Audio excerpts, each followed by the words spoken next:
Dernière étape du chantier de rénovation de la gare de Trappes. Jusqu'à la fin de la semaine, une quinzaine de techniciens interviennent de nuit afin de procéder à la pose du toit.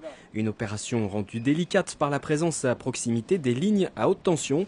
Moins de 3 mètres séparent la nouvelle structure des caténaires. Une coupure de courant est donc programmée chaque soir pendant 2 semaines afin d'éviter tout risque. Alors je vous parle, c'est le dernier train. C'est le dernier train qui rentre en gare. Donc nous, on a la chance et c'est important pour nous. Il est 23h40, il est à l'heure. Et quand ce train aura quitté la zone de cette voie-là, derrière on pourra commencer les procédures. Donc je suis là pour prendre la consignation caténaire. Parce qu'il y a 1500 volts en courant continu qui passe. Et dès que l'entreprise ou les agents risquent d'entrer en contact, il faut prendre la consignation, couper le courant si on peut dire, à partir de là et mettre à la terre. Un contact avec le central situé à Montparnasse est assuré. Tous les mouvements sur les lignes de train y sont consignés. Là, je vais tirer la poignée pour ouvrir le sectionneur qui est en haut. Ça permet de couper le courant à partir de cet appareil qui est là.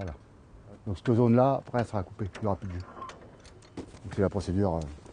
Il faut mettre une plaque. Et une fois la poignée tirée, reste à poser les perches pour assurer cette fameuse mise à la terre qui pourra dériver le courant s'il venait à être rétabli par erreur. Les poutres peuvent maintenant être posées à 5 mètres de hauteur en moins de 4 heures. Là, ils continuent de poser les consoles et ensuite ils vont continuer à poser les rives, la couverture, etc. Alors peut-être pas tout dans la nuit parce qu'effectivement la coupure est très, très petite. Donc après, ils ont encore 4 nuits la semaine prochaine pour terminer toute cette partie-là. Réseau ferré de France et SNCF interviennent de concert sur ce chantier de 864 000 €. Les délais sont pour l'instant respectés, inauguration prévue en novembre.